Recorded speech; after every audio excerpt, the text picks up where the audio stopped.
हरि ओम। ओम नमो भगवते शिवानंदाय। ओम नमो भगवते चिदानंदाय। ओम नमो भगवते कृष्णानंदाय। ओम नमो भगवते अखंडानंदाय। ओम नमो भगवते वासुदेवाय। श्री राम रामेति रामेति रमे रामे मनोरमे सहस्रनाम तत्तुल्यं राम नाम वरानने। श्रीराम रामेति रामेति रमे रामे मनोरमे सहस्रनाम तत्तुल्यं राम नाम वरानने। श्रीराम रामेति रामेति रमे रामे मनोरमे सहस्रनाम तत्तुल्यं राम नाम वरानने। हनुमान जी ने गादी लाओ, हनुमान जी ने गादी, हनुमान जी ने गादी मीरा बेने को आपो। हनुमान जी ने गादी गादी गादी એ મૂકે છે ને ખબર નહીં. એના પર પેલું આસન પાથરે તો ને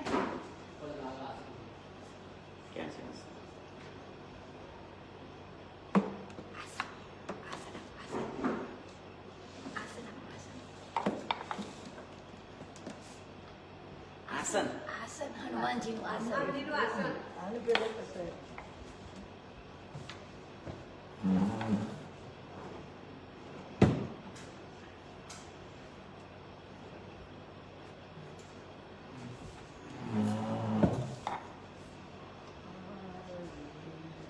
आइए हनुमान जी विराजिए, कथा करूं मति अनुसार। प्रेम सहित गादी धरू, पधारिए पवन कुमार। सियावर रामचंद्र की जय, पवन सुत हनुमान की जय।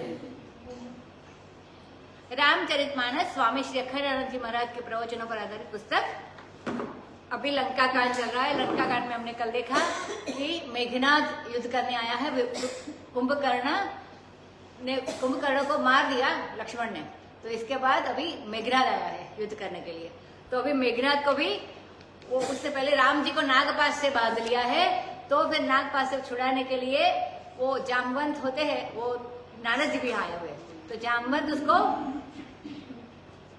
उटक पटक के वो उसको फेंक देते, तो लंका में चले जाते हैं, वो उसके भवन में चले जाते हैं। और इसके बाद गरुड़ आते हैं और वो नागपुरे सबको काट जाते हैं, क्योंकि गरुड़ तो दुश्मन है सबका। तो इसी तरह से राम जी नागपाश से मुक्त हो जाते हैं और बाद में युद्ध होता है, तो लक्ष्मण मेघनाद को भी मारा जाता है। अभी रावण भी आएगा।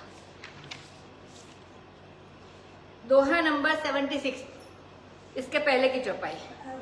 जाई कपिन सो देखा बैसा, आहुति दे तरुधिर अरु भैसा। कीन कपीन सब यज्ञ विदंसा, जब न उठई तब करहि प्रशंसा। तदपि न उठई तरे निकट जाई, लात निहति हति चले पराई। लई त्रिशूल धावा कपि भागे, आये जह रामानुज आगे।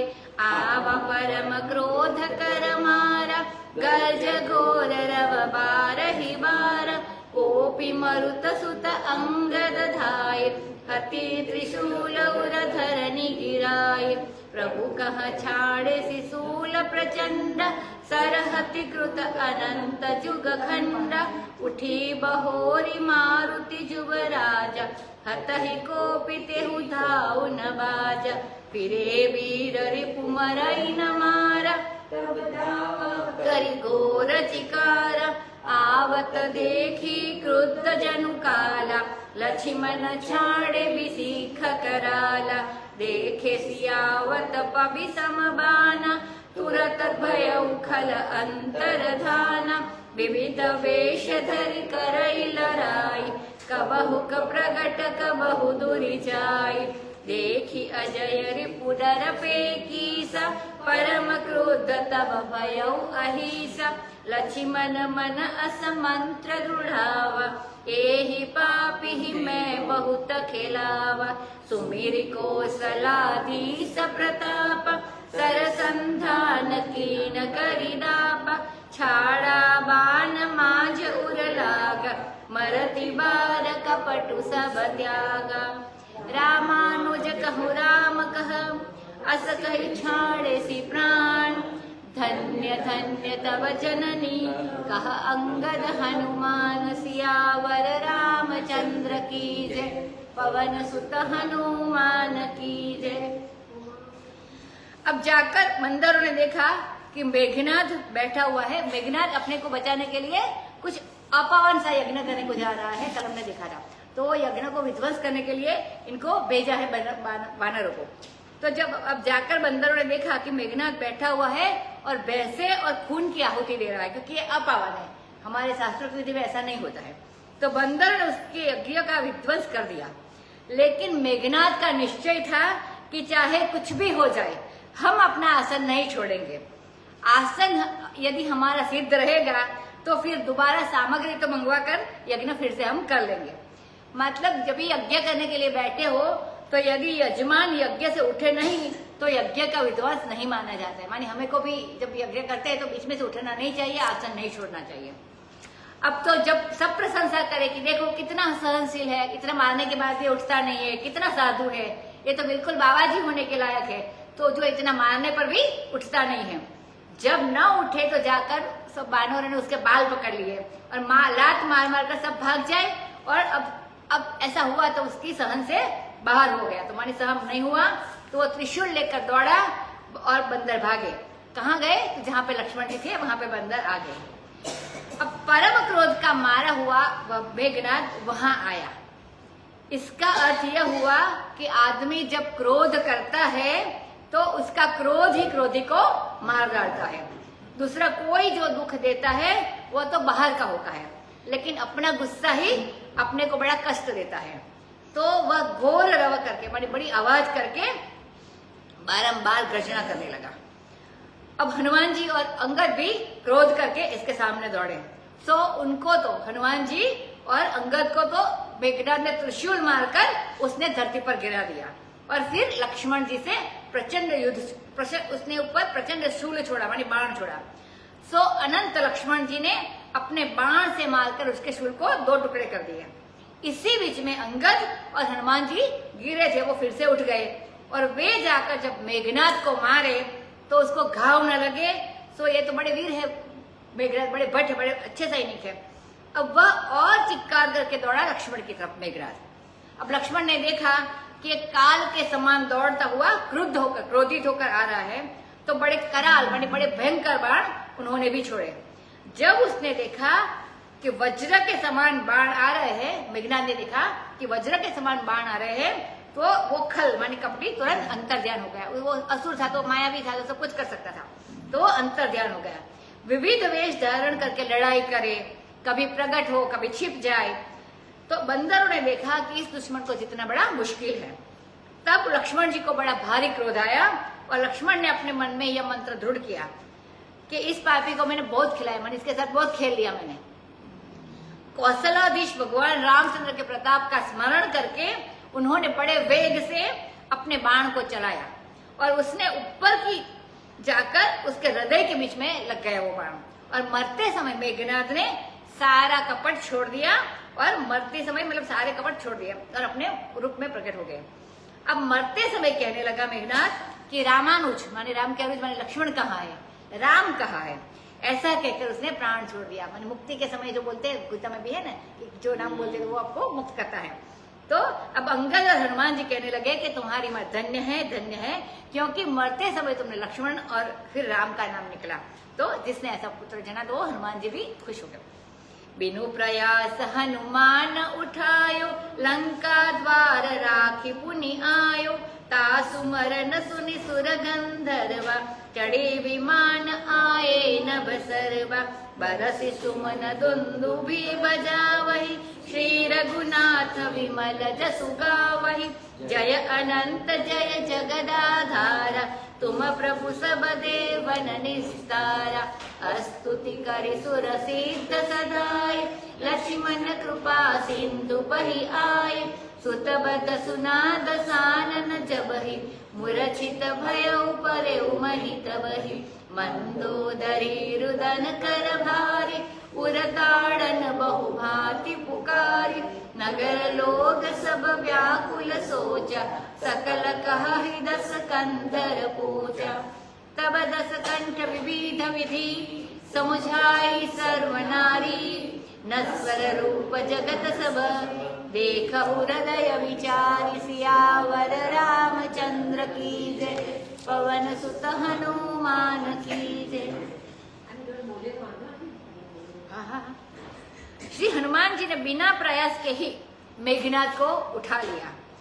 जब मेघनाद ने लक्ष्मण जी को मूर्छित किया था, उसी वक्त मेघनाद जी ने बहुत कोशिश की थी लक्ष्मण जी को उठाकर ले जाने के लिए।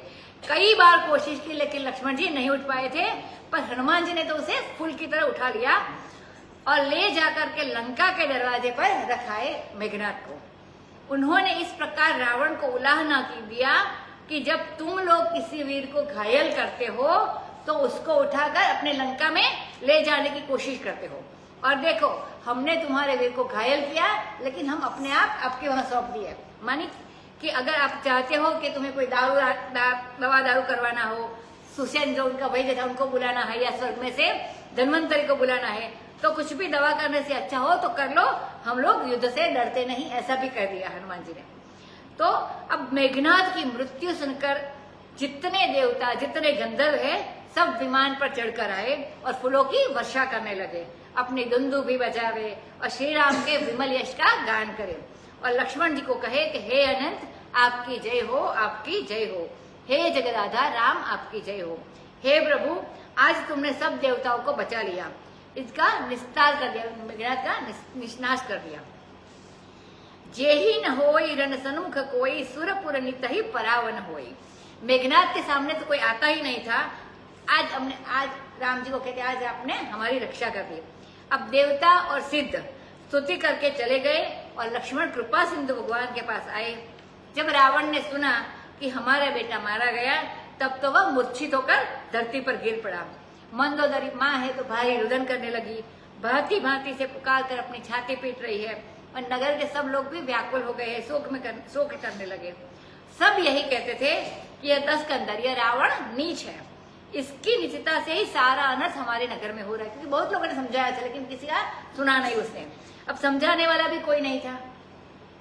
रहा न कुल कोई रावण हारा, रोवन हारा। ऐसे बोलते हैं कि रावण की ऐसी गति हुई कि वंश में कोई रोने वाला ही नहीं रह गया था, क्योंकि इसके पहले पुत्र प्रशस्त और अक्षय कुमार तो पहले ही मर गए थे। अब ये मेघनाद भी चला गया, भाई कुंभकर्ण भी चला गया, विभीषण तो सामने पक्ष पे चले गए, राम के शरण में चले गए। तो रावण की ऐसी गति हुई कि उसके वंश में उसके बाद कोई रोने वाला भी नहीं बचा था। अब रावण ने जाकर सब स्त्रियों को स्वयं तरह तरह से समझाया और बताया कि देखो, अभी शानी शानी बातें कराए कि देखो ये संपूर्ण जगत जो है वो इसका रूप है, वो नश्वर है। हृदय में विचार करके देखो, माने जगत तो एक न एक दिन नष्ट होने वाला ही है। इसका मतलब कि जो मरा हुआ है इसको मरने दो। दूसरे को मारने में लगा है वो, लेकिन स्वयं को मरने में कोई डर नहीं है, और समझता है कि सब ही मरने वाले हैं, लेकिन वो अपने आप के लिए वो सोचता नहीं है ऐसा। तिन्हि ज्ञान उपदेश रावण, आपुन मंद कथा शुभ पावन, पर उपदेश कुशल बहु तेरे, जे आचरहिते नर न घनेरे। निशासिरा निभयउ बिनुसारा, लगे भालु कपिचारी हुद्वारा। सुबट बोलाई दसानन बोला, रन सन्मुख जाकर मन डोला। सो अबहि बरु जाई पराई, संजुग विमुख भये न बलाई। निज भुज बल में बयरु बढ़ावा, देहौ उतरु जोरि पुचड़ियावा। अस कहि मरुत बेग रथ साजा, बाजे सकल जुजाऊ बाजा। चले वीर सब अतुलित बलि, जनु कच्चल के आदि जली। असगुन अमित होहि तिहि काला, गनैन भूज अति गर्भ गनैन सगुन असगुन सवहि आयुध हाथ ते। पटगी रथ रथ ते बाजी गज चिक्करत भाजहि साथ ते। गोमाय गीध कराल खरर स्वान बोलहि अति घने, जनु काल दुत उलूक बोलहि, वचन परम भयाबनि। ताहि की संपत्ति सगुन शुभ, सपने हो मन विश्राम। भूत द्रोह रत मोह बस, राम विमुख रति काम। सियावर रामचंद्र की जय, पवन सुत हनुमान की जय। अब रावण सबको, माने जितनी घर में स्त्रियां हैं, गांव की भी स्त्रियां हैं, उनको ज्ञान का उपदेश कर रहा है। तो गोस्वामी जी उसके ऊपर एक टिप्पणी जोड़ते हैं कि स्वयं तो मंद बुद्धि है, मंद है माने किसी की सुनता नहीं है, और कैसी शुभ और पावन कथा सुना रहा है कि ये जग तो एक न एक दिन नष्ट होने वाला है, संपूर्ण जगत जो है वो इसका रूप नश्वर है। तो ऐसी अच्छी अच्छी बातें तो कह रहा है। जो बात कह रहा है वो रावण, वह शुभ है, उसमें कोई दोष नहीं है, वो अच्छी बात कह रहा है। लेकिन अगर वो बात हृदय में बैठ जाए तो मनुष्य पवित्र हो जाए। लेकिन जो कहने वाला है रावण, वो मंद है। दूसरे को उपदेश देने के समय बहुत से लोग बड़े कुशल होते हैं, बड़े निपुण हो जाते हैं, परंतु जो उस उपदेश के अनुसार आचरण करे, ऐसे लोग संसार में बहुत कम होते हैं। रात बीत गई और जब सवेरा हुआ तब भालू कपि फिर से घेर कर डट गए मोर्चे पर, जो चार मोर्चे हैं, चार दरवाजे पर। अब रावण ने सुबोध को, माने अच्छे जो बड़े सैनिकों थे, उनको बुलाकर कहा कि यदि तुमको डर हो तो अभी से भाग जाओ और घर में घूंघट करके बैठो, लेकिन युद्ध भूमि में जाकर जिसका मन डोल जाएगा, मतलब वापिस आएगा, उसको मैं मार डालूंगा। तो उसमें भलाई नहीं है, मतलब जाके वापिस नहीं आना, जाना है तो अभी से चले जाओ। यदि युद्ध से एक आदमी भागे तो उसको देखकर और 10 आदमी भाग जाते हैं, तो लोगों का उत्साह भंग हो जाता है, तो वह ठीक नहीं है। अब यही ये सारी रणनीति है, युद्ध नीति है।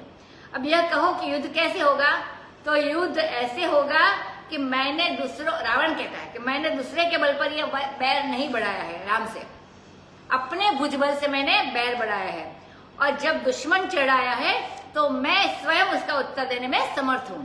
ऐसा कहकर उसने वायु के वेग से चलने वाला रथ को सजा दिया, और तुरंत युद्ध के जो बाजे हैं वे बजाए जाने लगे।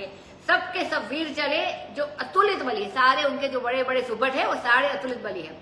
जैसे काजल की आंधी चल रही, इतने सारे आंसू है तो काले भी हो गए, इसलिए स्वामी जी ने लिखा है कि काजल की आंधी चल रही है, ऐसे दिख रहे हैं। उस समय बहुत सारे अपशगुन भी हो रहे हैं, अशुगन भी, परंतु रावण को अपनी बाहों, विशाल बाहुओं का बहुत बड़ा गर्व है, इसलिए वो अशगुन की गणना नहीं करता है। जब आदमी को बहुत अभिमान हो जाता है तब उसको यह ख्याल नहीं रहता है कि वे क्या सगुन है क्या अपशगुन है, वह सोचता है कि हमारा कोई क्या बिगाड़ लेगा। अब अपशगुन बताते हैं कि क्या क्या है, तो हाथ से जब तलवार उठाई तो वह गिर पड़ी, तो तलवार का गिर जाना अशगुन है। जो बड़े बड़े बहादुर वीर भट्ट थे, वे जब जब रथ पर चढ़ते थे तो चढ़ते चढ़ते गिर पड़ते थे, वो भी अशगुन है। और हाथी घोड़े चित्कार करते हैं और साथ छोड़कर भाग जाते हैं, ये सारे अपशगुन हैं। फिर सियाल, गीद, गधे, ये बड़े करारे रौकर है, माने अच्छे वाले नहीं होते, हमको भी पता चलता कि अच्छे वाले आवाज में नहीं बोल रहे हैं। और घने घने कुत्ते भी रो रहे हैं, और उल्लू कालदूत के समान परम भयानक वचन बोल रहे हैं। तो इतने सारे अशगुन हो रहे हैं। अब स्वामी जी कहते हैं कि मतलब तुलसीदास जी कहते हैं कि संपत्ति, शकुन, शुभ और मन विश्राम, स्वप्न में भी ये 4 बातें उस व्यक्ति को नहीं मिल सकती। क्या क्या? संपत्ति, शकुन, शुभ और मन विश्राम। तो किसको किसको नहीं मिलती है? तो तुलसीदास जी कहते हैं भूतद्रोह, रतमोह और राम विमुख रत काम।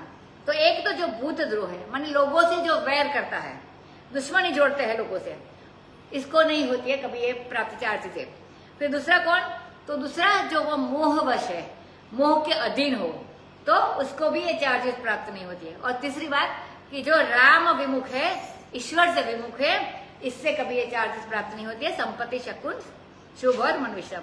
और चौथी बात कहते हैं स्वामी तुलसीदास जी कि वह कामरत, माने कामनाओं को पूर्ण करने में जो रथ है, वो चीज चौथी व्यक्ति। तो ऐसे ऐसे लोगों को ये 4 चीज प्राप्त नहीं होती है। तो 4 भूतद्रोह, रतमोह, बस राम विमुख और रत काम, तो ये 4 लोगों को। तो राम विमुख, कामी, मोहवश और भूतद्रोही, इन चारों को उपयुक्त 4 बातें कभी नहीं मिलती है। चले निशाचर कटकु अपारा, चतुरंगिनी अनि बहुधारा। विविध भांति वाहन रथ जाना, विपुल बरन पताक ध्वज नाना।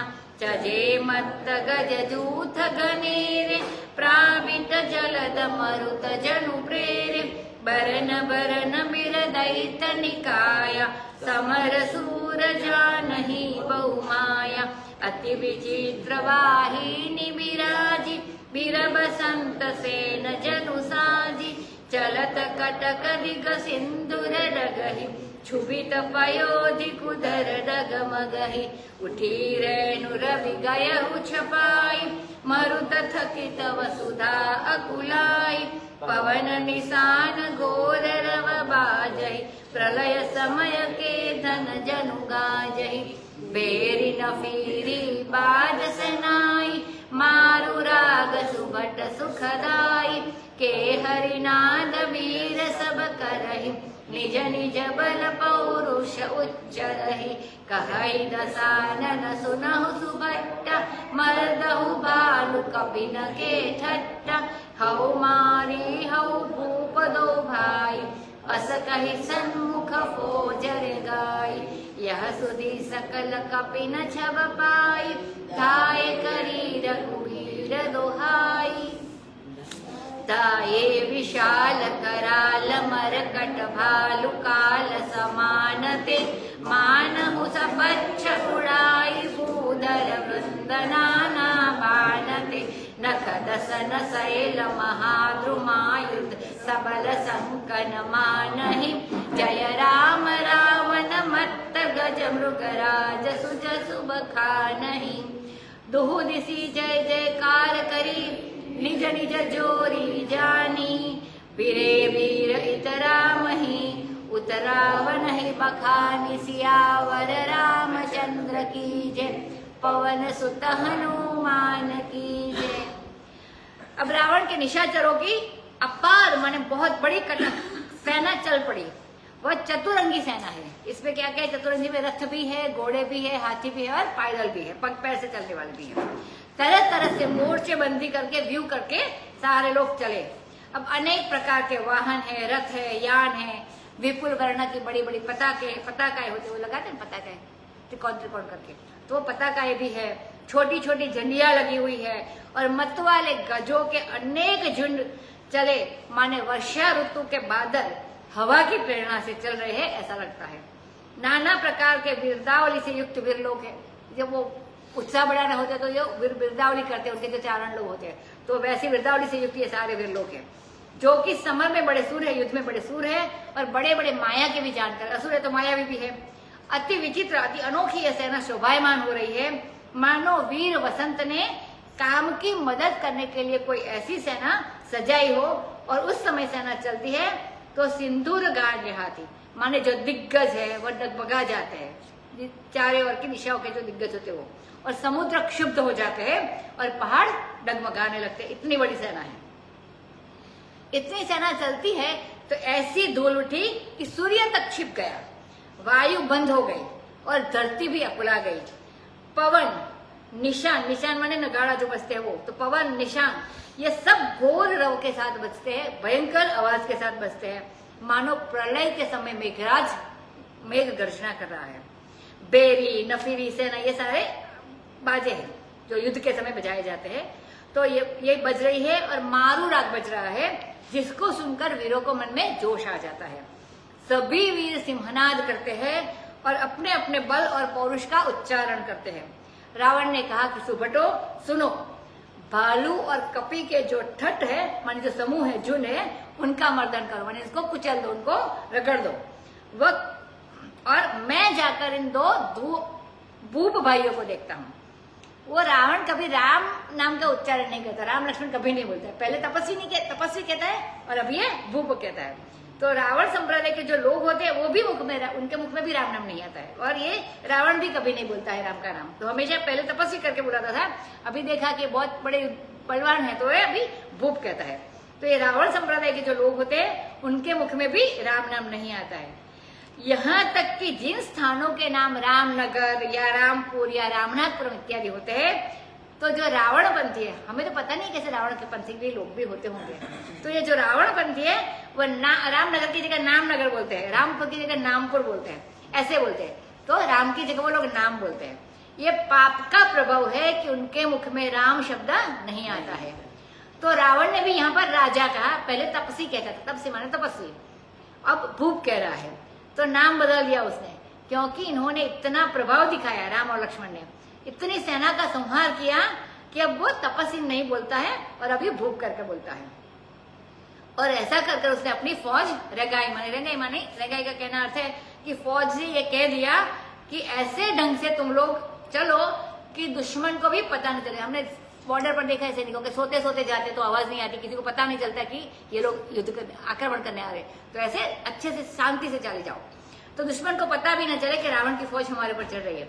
तो लेट लेट कर जैसे धरती में रेंगते हुए जाते हैं, ऐसे अपनी फौज चलाई। अब ये समाचार तो बंदरों को मिल गया और वे तो रघुवीर की जय हो बोलते हुए दौड़ पड़े। ये लोग शांति से नहीं जाते, वो तो आवाज करके ही जाते हैं। विशाल कराल मरकट और भालू, बंदर और भालू जो कि काल के समान है, वो दौड़ पड़े मानो सपच्छ पर्वत, जो सपच माने पांखों वाले पर्वत नाना वर्ण के हैं ऐसे उड़ रहे हो, ऐसा लगा। उनके नाखून, वानरों के हाथ में तो कोई आयुध होता नहीं है, उनके तो नाखून, दसन माने बड़े बड़े दांत और पहाड़ और बड़े बड़े वृक्ष उनके आयुध है।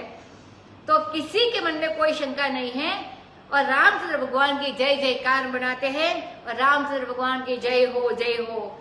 रामचंद्र कैसे है तो बोले, रावण रूपी मतवाले हाथी के लिए मृगराज सिंह के समान है, मानी मृगराज सिंह होता है तो हाथी को मार देते हैं ऐसे, तो रावण रूपी मतवाले हाथी के लिए मृगराज सिंह के समान है, ऐसे राम जी हैं। और ऐसे वे भगवान के सारे बंदर सुयश का वर्णन करते हैं, दोनों दिशा में जय जयकार करके और अपनी अपनी जोड़ी देखकर सारे वीर बढ़ के पैदल है तो बोले चलने वाले अपने अपने को समान देखने वाले से भिड़ जाते हैं। इधर के लोग राम का और उधर के लोग रावण का वर्णन करके युद्ध भूमि में भिड़ रहे, एक दूसरे से लड़ रहे हैं। रावण रथ बीरथ रघुवीरा देखि विभीषण भयउ अधीरा, अधिक प्रीति मन भा संदेहा, बंदी चरण कह सहित स्नेहा, नाथन रथ नहीं तन पद त्राण, केहि बीधि जितब वीर बलवान, सुनहु सखा कह कृपा निधान, जेहि जय होई सो चंदन आन, सौरज धीरज तेहि रथ चाका, सत्यशील दृढ़ बल विवेक दम परहित घोरे, क्षमा कृपा समतार जुजोरे, ईस भजनु सारथि सुजाना, बिरति चर्म संतोष कृपाना, दान पर सुबुद्धि शक्ति प्रचंड, बर विज्ञान कठिन को दंड, अमल अचल मन द्रोण समान, यमशिली मुख नाना, कवच अभेद विप्र गुर पूजा, एहि सम विजय उपाय न दूजा, धर्ममय असरथ जाके, जीतन कहन कतहु रिपुता के, महा अजय संसार रिपु, जीती सकई सो वीर, जाके असरथ होई दृढ़, सुनहु सखा मति धीर, सुनी प्रभु बचन विभीषण, हर्षि गहे पद कंज, एहि मिस मोहि उपदेसेहु, राम कृपा खपुंज, उत पचार दस कंधर, इत अंगद हनुमान, लरत निसाचर भालु कपि, करि निज निज प्रभु आन, सियावर रामचंद्र की जय, पवन सुत हनुमान की जय। अब रावण तो रथ पर बैठे हैं, रथी है, और जो रघुवीर रामचंद्र है उनके पास तो रथ भी नहीं, माने वो वीरथ है, इनके तो पाँव में पादत्राण भी नहीं, माने पैर में जूते भी नहीं है राम जी के। तो यह देखकर विभीषण जी अधीर हो गए, उनका धैर्य टूट गया, क्योंकि आज रावण से आमने सामने की लड़ाई, अब तक तो उनके सैनिक इनके बेटे आते थे, मतलब बड़े बड़े से, अब रावण की सीधी सीधी लड़ाई होने वाली है। तो जितने बंदर भालू है उनका धैर्य नहीं टूटा, क्योंकि वे तो कभी रथ पर बैठकर लड़ाई करने वाले ही नहीं है, तो उनको पता ही नहीं कि कैसे होता है। तो रथ पर बैठकर लड़ाई करने से क्या सुविधा होती है, जहां चाहे वहां जा सकते हैं, सब उसमें अस्त्र शस्त्र भी रख सकते हैं, और जो उनका सारथी होता है वो भी मदद करता है। तो ये सभी सुविधाएं रथ पर बैठकर यूज करने से प्राप्त होती है। तो ऐसा बंदर को तो पता नहीं, इसके लिए उसका धैर्य नहीं टूटा, लेकिन विभीषण का धैर्य टूटा। तो रथ भी ठीक होना चाहिए और सारथी भी अपना होना चाहिए। यह नहीं कि रथ तो बहुत बढ़िया है लेकिन सारथी की बुद्धि विपक्ष के अनुसार काम कर रही हो। तो कैसे बता रहे हैं स्वामी जी कि जैसे महाभारत था ना, तो शल्य कर्ण को कह देते थे, मतलब उसका मॉरल डाउन करता रहा। शल्य कर्ण को कह देते थे कि सूत का बेटा अर्जुन का क्या मुकाबला कर सकता है। अब यह सुनते ही वो तिल मिला उठता था, लेकिन अभी युद्ध में तो सारथी है तो कुछ बिगाड़ भी नहीं सकते थे। तो और कर्ण उसको डिप्रेस होके उसका निशाना भी चुक जाता था जब बाण लगाता था। तो बोलते थे शल्य कि तू कब का वीर है, तुम्हें तुम्हारे माँ बाप का तो पता नहीं, तो वो पेटी में से मिला था, तो तुम्हारे माँ बाप का तो पता नहीं है। ऐसी बात शल्य कह देते थे। अब युधिष्ठिर ने वचन ले लिया था शल्य। आगे बात सुनो।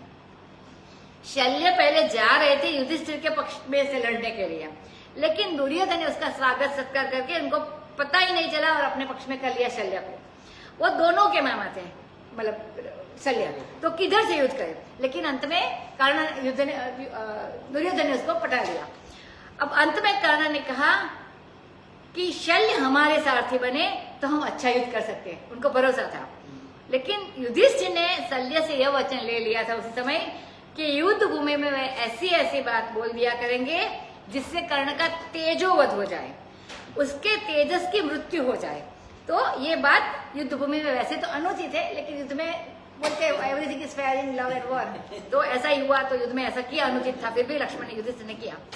लेकिन यहाँ जो विभीषण कह रहे हैं कि ये तेजोवध करने के लिए नहीं कह रहे हैं उनको, लेकिन ये तो सचमुच प्रेम के कारण इनके चित्त में दुख है, इसलिए कह रहे। विभीषण को राम के बारे में चिंता है, राम के प्रेमी है, इसलिए वो कह रहे हैं कि ये रथ में लड़ रहे और तुम तो पैदल हो, तुम्हारे पास रथ नहीं है। तो इसका मॉरल डाउन करने के लिए लिखे थे, चिंता की वजह से कह रहे थे।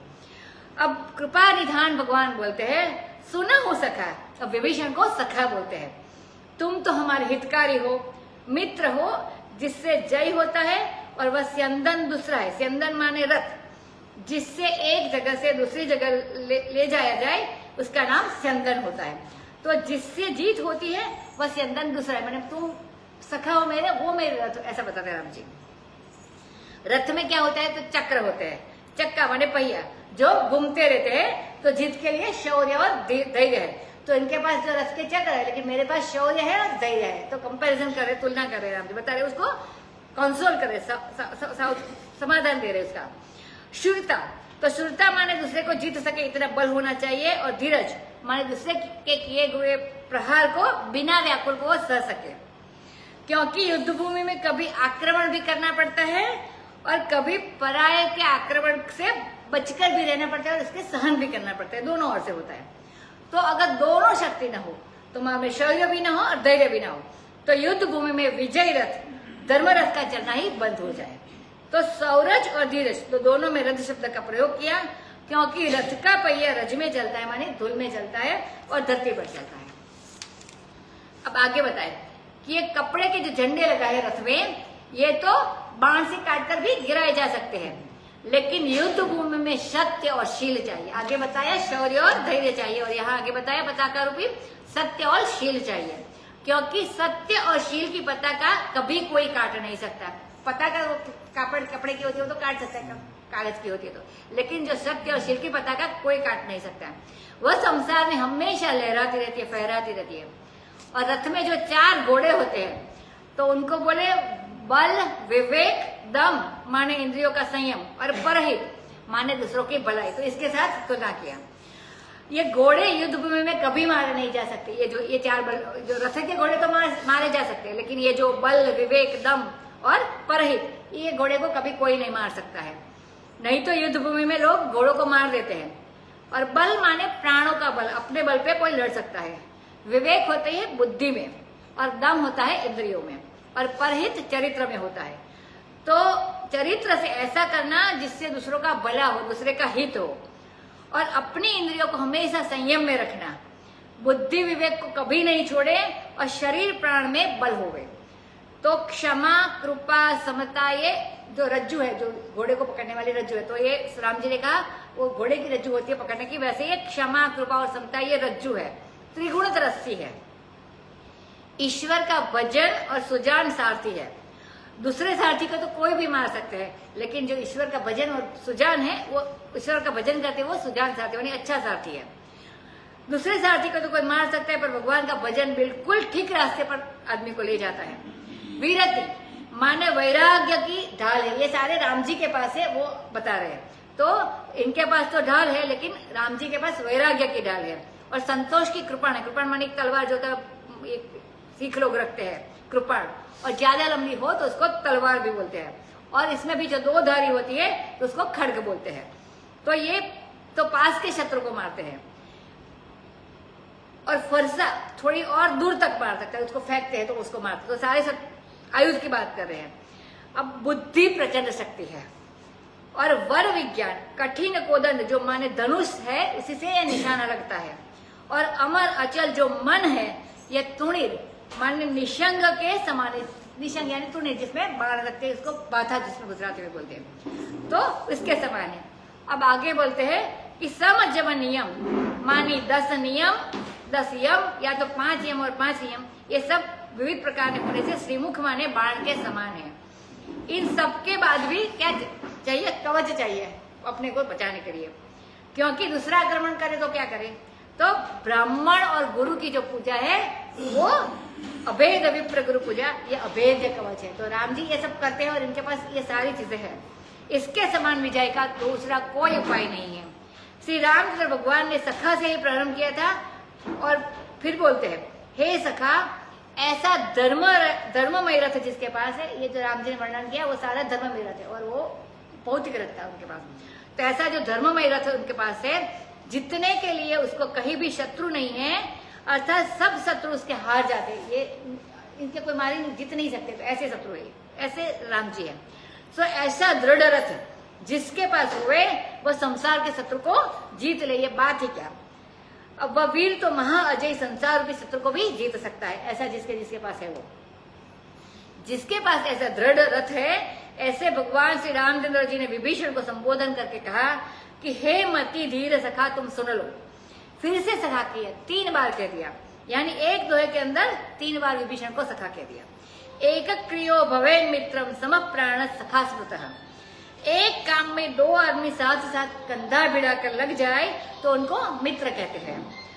और जिनका जीना और मरना बिल्कुल साथ साथ हुए उनको सखा बोलते हैं।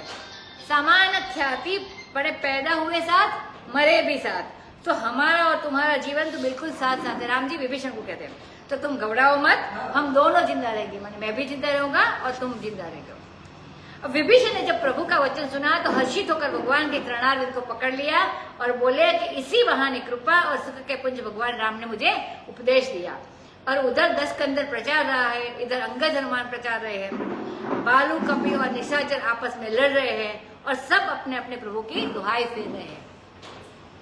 सुर ब्रह्मादि सिद्ध मुनि नाना, देखत रन नभ चढ़े विमाना।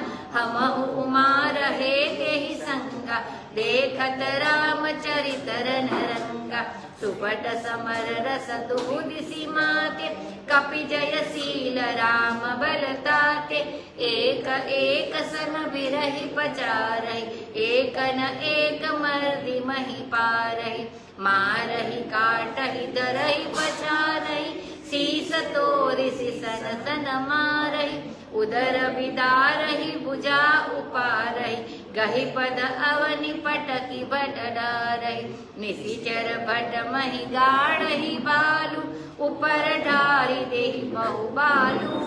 बीरबला मुख युद्ध विरुद्धे, देखियत विपुल काल जन क्रुद्धे। क्रुद्धे कृतांत समान कपितन स्रवत सोनित राजहि। मर्दहि निशाचर कटक भट बलवंत धन जिमि गाजहि। मारहि चपेट निदाटि दातन, काटि लातन मीजहि। चिक्करहि मरकट भालु छल बल,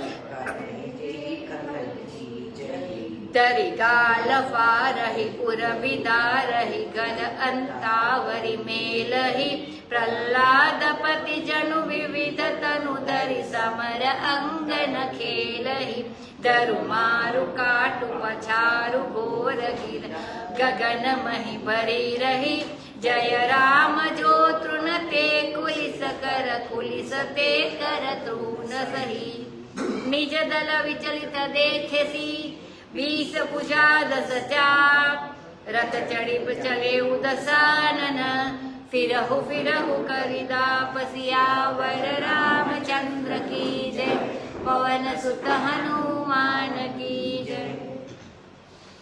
अब देवता ब्रह्मा आदि बड़े बड़े सिद्ध मुनि आकाश में विमान पर बैठे हुए इस युद्ध को देख रहे, रावण और राम के बीच के युद्ध। अब शंकर जी कहते हैं कि उमा मैं भी उस समय उनके साथ था, जब जो देवताओं युद्ध देख रहे मैं भी उनके साथ था। यह रामचरित रणरंग में देख रहा था। दोनों ओर के सुबट, दोनों ओर के बड़े बड़े सैनिक युद्ध रस में मतवाले हो गए हैं। युद्ध का भी एक रस होता है और उसको पी कर ये लोग मतवाले होते हैं, जो लड़ने वाले होते हैं। और कपि बड़े जयशील है, क्यों? क्योंकि उनको राम का बल है, इसलिए। ताते माने गर्मा गर्म, उनकी गर्मी बढ़ गई है कि आज मार डालेंगे, आज उन्हें क्योंकि उनके राम का बल, राम खुद आए हैं तो राम का बल मिल गया है। ताते माने इस कारण से एक एक से प्रचार करके ललकार करके भिड़ते हैं और एक दूसरे को मर्द कर माने रगड़ रगड़ कर कुचल कुचल कर धरती में गिरा देते हैं, मारते हैं, काटते हैं, पछाड़ते हैं और सिर तोड़कर सिर पर भी मारते हैं। किसी का पेट फाड़ते हैं, किसी की भुजा उखाड़ते हैं, क्यों किसी के पांव पकड़कर धरती पर पटक देते हैं, डांट देते हैं। डांट देने का अर्थ जवान से डांटना नहीं, मतलब मुंह से डांटते ऐसा नहीं। डांट देना माने डटाडट इसको नीचे गिरते हैं और इसके ऊपर धरती पर ही पीस देते हैं और इसके ऊपर बहुत सा बालू डाल देते, बालू माने रेती, तो बहुत सी रेती डाल देते हैं। जब ये बलिमुख बंदर युद्ध में विरुद्ध हुए तो ऐसा मालूम पड़े कि बहुत से काल क्रोधित हो गए हैं और उनके शरीर से खून गिर रहा है, ऐसी शोभा हो रही है युद्ध में। ये जो भट्ट है ये निशाचरों की सेना का मर्दन करते हैं और बादल की तरह गर्जना करते हैं। राम जी के ये भट्ट है वो, मतलब बालू और मरकट चपेटों से भी उनको मारते हैं, झापट भी मारते हैं, काटते हैं और लातों से भी उनको मिच देते हैं।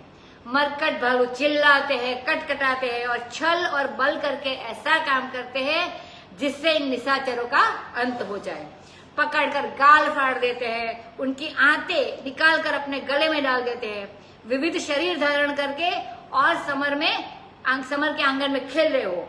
जैसे प्रह्लादपति नृसिंह भगवान ने हिरण्यकशिपु का पेट चीरकर और उसके आंत को निकालकर अपने गले में डाल दिया था, वैसे ही सब के सब बंदर नृसिंह रूप मालूम पड़ते हैं।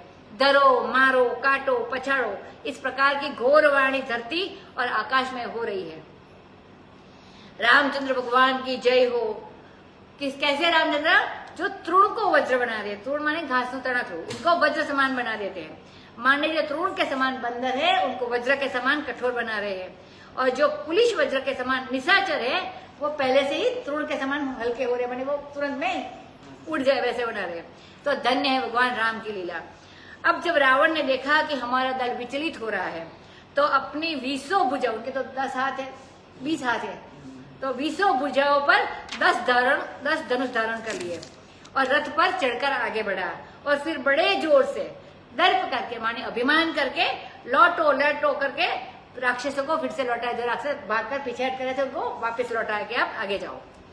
दायौ परम क्रोध दस कंधर सन्मुख चले हृदय बंदर गहि कर पादप उपल पहारा डारिणिता पर एक ही बारा लागहि शैल वज्र तन तासु खंड खंड होई फुटहि आसु चलान अचल रहा रथ रोपी रण दुर्मद रावण अति कोशी पटि कपि जोधा मर्द लाग भयउ अति क्रोधा चले पराई भालु कपि नाना त्राहि त्राहि अंगद हनुमान पाहि पाहि रघुवीर गोसाई यह खल खाई काल की नाई तेहि देखे कपि सकल पराने रसहु चाप सायक संधाने संधानि धनु सरनि कर छाड़े सिउर उरग जिमि लागहि रहे पूरी सर धरनी गगन दिशि बिरिसि कह कपि भागहि भयो अति कोलाहल विकल कपीन पालु बोलहि आतुरे रघुवीर करुणा सिंधु आरत बंधु जन रक्षक हरे निज दल विकल देखि कटी कसी निशंग धनुहात लक्ष्मण चले क्रुद्ध होई नाई राम पद मात सियावर रामचंद्र की जय पवन सुत हनुमान की जय। अब 10 कंदर रावण क्रोध करके दौड़ पड़ा। जैसे ही लगा कि अपनी सेना को ये बंदर और भालू मार रहे तो अपनी सेना विचलित हो गई है, तो अब रावण क्रोध करके दौड़ पड़ा और बंदर हु देकर ऐसा कहकर सम्मुख चले, उनके सामने चले। वे अपने हाथ से पेड़ झाड़ वृक्ष पत्थर पहाड़ उखाड़ कर एक ही बार में उनको डाल दे। तो जब वे बड़े बड़े पर्वत रावण के शरीर से लगे टकराए तो अपने आप ही खंड खंड होकर ये पर्वत टूट गए। इतना सख्त उसका शरीर था, विचलित नहीं हुआ, अटल ही रह गया। रण दुर्मद रावण ने अपना रथ रोक लिया और बड़ा भारी क्रोध किया और फिर इधर से उधर से झपट कर कभी बाएं से कभी दाएं से इस प्रकार उन कपि योद्धाओं का मर्दन करने लगा, माने उसको कुचलने लगा। उसको बड़ा भारी क्रोध हुआ और फिर तो वे जो नाना विविध प्रकार के कपि भालू है वे भाग चले और बोले कि हे अंगद, हे हनुमान, हमारी रक्षा करो, हे रघुवीर गोसाई हमारी रक्षा करो। यह खल जो आ रहा है रावण, वो तो काल की तरह खा रहा है। उसको देखकर सब के सब बंदर भाग गए और वह 10 धनुष पर बाण लगाकर निशाना लगा रहा है। वह सामने से वह वीर की तरह लड़ता है क्योंकि उसके तो 20 हाथ है और एक साथ 10-10 निशाने लगा रहा है।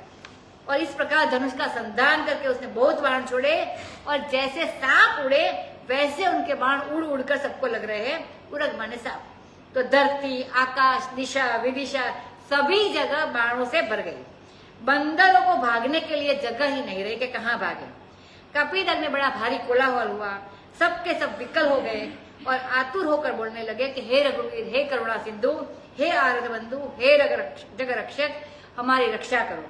अब जब लक्ष्मण ने देखा कि हमारा दल, हमारा सैन्य विकल हो रहा है तो तुणीर को अपने कमर में कसा हाथी को और धनुष हाथ में लिया और रामचंद्र के चरणों में प्रणाम किया और क्रोध करके रावण से भिड़ने के लिए चल पड़े।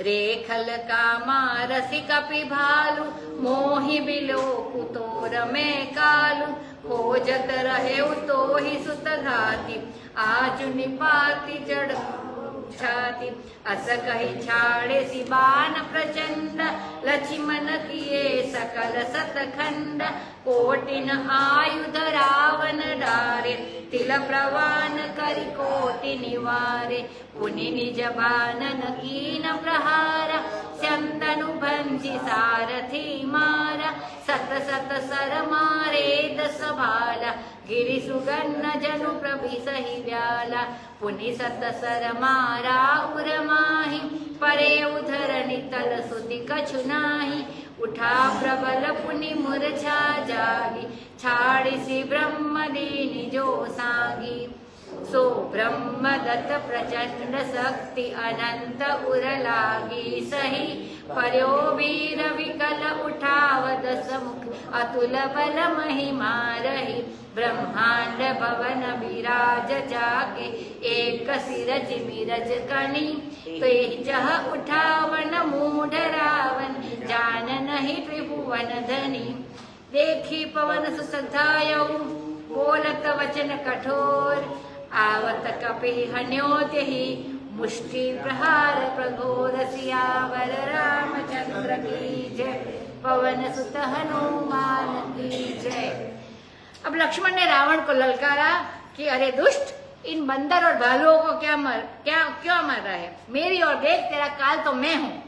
तो रावण ने कहा, अरे मेरे पुत्र को मारने वाले, सुत घाती माने पुत्र को मारने वाले, मैं तो तुझे ही ढूंढ रहा था। आज तुझे मारकर मैं अपनी छाती ठंडी करूंगा। ऐसा कहकर उसने प्रचंड बाण छोड़े। लक्ष्मण ने उन सारे बाणों को अपने बाणों से काटकर 100 टुकड़े कर दिए। कोटि कोटि आयुध रावण ने मारे और लक्ष्मण जी ने उनको तिल तिल करके काट दिया, माने सारे बाण को काट दिए। इसके बाद लक्ष्मण जी के प्रहार की बारी आई। जब शत्रु का बल नहीं चला और जब उसके अस्त्र शस्त्र काट दिए, तब जाके लक्ष्मण जी ने प्रहार करना शुरू किया।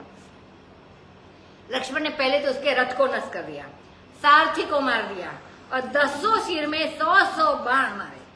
जैसे गिरिशृंग में सांप प्रवेश कर रहे हो और हृदय में भी 100 बाण मारे, लेकिन इतना मजबूत था रावण, कुछ नहीं हुआ उसको। अब वह धरती पर गिर पड़ा बेसुध होकर। जब उसकी मूर्छा जागी तो उसने देखा कि हमारे प्राण तो बड़े संकट में हैं, किसी बड़े से पाला पड़ा है। अब तक तो मानता था कि छोटे छोटे क्या कुंवार हम क्या कर पाएंगे, लेकिन अब उससे लगा कि किसी बड़े से पाला पड़ा है। तो उसके पास जो ब्रह्मा जी की दी हुई सांगी थी, मानी ऐसी शक्ति मेघनाथ के पास भी थी, और मेघनाथ ने जब लगाई तो लक्ष्मण जी मूर्छित हो गए थे। तो ब्रह्मा जी की पूजा करके उससे वरदान के रूप में ये सांगी शक्ति मांगी थी, तो वो दी थी। तो वैसी शक्ति रावण ने लक्ष्मण जी पर चलाई। वह ब्रह्मा जी के द्वारा दी गई प्रचंड शक्ति जाकर लक्ष्मण जी के हृदय में लग गई और वीर लक्ष्मण धरती पर गिर पड़े विकल होकर। फिर तो 10 मुख ने जाकर उनको उठाना शुरू कर दिया। वो लोग हमेशा ऐसा ही करते कि कोई मारते तो अपने को वहां ले जाने के लिए उसको उठाकर कोशिश करते। पहली बार भी ऐसा हुआ था, लेकिन उसका बल, उनकी महिमा अतुल है। तो जिनके एक सिर पर, लक्ष्मण जी शेष के अवतार है, तो जिनके सिर पर संपूर्ण ब्रह्मांड रजकण के समान शोभा पाता, इतने बड़े हैं ये, तो उनको यह मूढ़ रावण उठाना चाहता है। वह जानता नहीं है कि ये त्रिभुवन के धनी है शेषावतार होने से। अब हनुमान जी की दृष्टि पड़ी तो दौड़े बड़े कठोर वचन बोलते हुए। अब हनुमान जी के आते आते ही उसने एक बड़ा जोर का, रावण ने हनुमान जी को गुस्सा मारा। हनुमान जी को जान उठेगी कपि भूमि न गिरा, उठा संभारी बहुत रस वीरा, मुठी का एक ताहि कपि मारा, परे उसैल जनु वज्र प्रहारा, मूर्छा गई बहोरी सो जागा, कपि बल विपुल सराहन लागा, दिग दिग मम पौरुष दिग मोहि, जो तेजियत रहे सिसुर द्रोही, अस कहि लक्ष्मण कहु कपि आयो, देखि दसानन विस्मय पायो, कह रघुवीर समुझु जिय भ्राता, तुम कृतांत बच्छक सुरत्राता, सुनत बचन उठि बैठ कृपाला, गई गगन सो सकति कराला, पुनि को दंड बाण गहि दाए, रिपु सन्मुख अति आतुर आए, आतुर बहोरी विभंजि स्यंदन, सूत हति व्याकुल कियो, गिर्योधर निदस कंधर विकल तर, बाण सत बेद्यो हियो, सारथि दुसर घाली रथ तेहि तुरत लंका लई गयो, रघुवीर बंधु प्रताप पुंज बहोरी प्रभु चरण निनयो, उहा दसानन जागी करी करई लाग कछु यज्ञ, राम विरोध विजय जह, सटहट बस अति अज्ञ, सियावर रामचंद्र की जय, पवन सुत हनुमान की जय। अब रावण ने हनुमान जी को गुस्सा मारा, लेकिन हनुमान जी को गुस्सा लगने से वो धरती पर गिरे नहीं, घुटने टेक कर वो खड़े हो गए। अब अपने को संभाल कर बड़े क्रोध में उठकर खड़े हुए और एक घुसा उसने रावण को मारा। जैसे वज्र लगने से पहाड़ गिर पड़ता है, वैसे रावण गिर पड़ा, मूर्छा हो गई। उसको जब वह फिर जगा तो सराहने लगा, वो मतलब मूर्छा में से जगा रावण, तो वो हनुमान को सराहने लगा कि हनुमान जी तुम बड़े बलवान हो। सो हनुमान जी बोले, मेरे बल और पौरुष को और मुझको बारंबार धिक्कार है। आया तो दिक तो धिक्कार है, क्यों? क्योंकि मेरा गुस्सा लगने पर भी सूरद्रोही, माने तुम देवताओं के द्रोही हो, तो तू अभी जिंदा रहा, तो इसलिए मुझे धिक्कार है, ऐसा बोलते इतना होने के बावजूद। तो ऐसा कहकर उसने लक्ष्मण को उठा लिया और हनुमान जी ने और ले गए राम जी के पास। अब यह देखकर रावण को बड़ा विस्मय हुआ कि जिसको मैं नहीं उठा सकता, मेरा इतना बड़ा शरीर है, इतना बड़ा ये ताकत है, फिर भी मैं लक्ष्मण जी को उठा नहीं पाया, और ये बंदा तो ऐसे उठा कर ले जा रहे जैसे फूल लेके जा रहे हैं।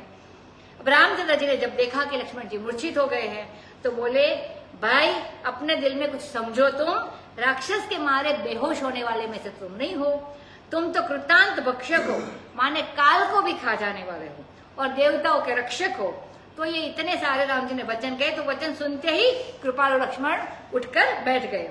पहली बार जब लक्ष्मण जी को शक्ति लगी थी, मेघनाथ ने मारी थी, तो उसके बाद जब उन्हें मालूम पड़ा मूर्छा में से जागने के बाद कि हमारे बेहोश हो जाने से श्री रामचंद्र बड़े दुखी हुए थे और विलाप करने लगे थे। तो प्रलाप करने लगे तो उसी समय उनको ये बात बहुत बुरी लगी कि हाय हाय हमारी वजह से भगवान राम को कष्ट हुआ।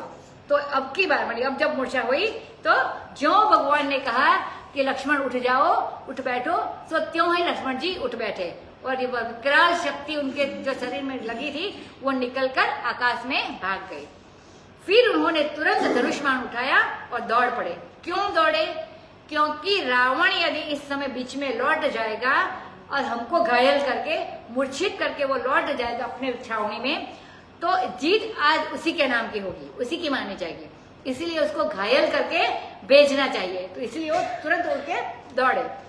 इससे अत्यंत आतुर होकर वे रावण के पास आए और उन्होंने बहोरी माने फिर से उनके रथ को तोड़ दिया और उसके सारथी को मारकर बिल्कुल व्याकुल कर दिया। अब 10 कंधर के हृदय में उन्होंने 100 बाण ऐसे मारे कि वह व्याकुल होकर धरती पर गिर पड़ा। अब जो दूसरा सारथी तो होते हैं जैसे कि पायलट भी 2 होते हैं, वैसे सारथी भी इतने बड़े ताकतवर है तो रखते हैं। तो दूसरा सारथी वो दूसरे रथ में डालकर उसको लंका में ले गया। सो ये जो रघुवीर है भगवान रामचंद्र, उनके प्रताप पुंज है लक्ष्मण जी। सो वे फिर आकर भगवान के चरणों में झुके, नमस्कार तब किया जब रावण को दूसरा सारथी लेकर चला गया तब। पहले नमस्कार नहीं किया, मानो अभी वो भूमि में ही है रावण, इसके लिए वो नहीं किया था। अब जब यहाँ दशानन की मूर्छा छुटी तब वह क्या करने लगा? यज्ञ करने लगा। जैसे मेघनाथ भी यज्ञ करने लगा था, तो ऐसी तरह ये यज्ञ करने लगा। यह अज्ञ माने मूर्ख है, राम का विरोध कर रहा है। यह शठ है, हठवश अपनी जीत चाहता है।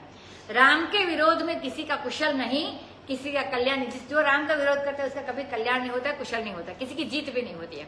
यह बात बिल्कुल पक्की है। अभी अगला कल देखिए। श्री राम जय जय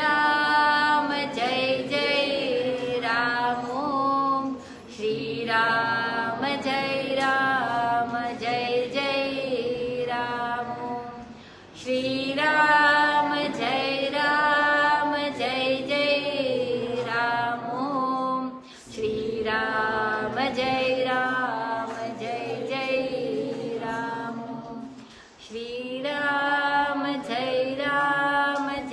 जय राम, श्री राम जय राम। कथा विसर्जन होत है, सुनहु वीर हनुमान, राम लक्ष्मण जानकी सबका करो कल्याण, सियावर रामचंद्र की जय, पवन सुत हनुमान की जय, उमापति महादेव की जय। बोलो रे भाई सब संतन की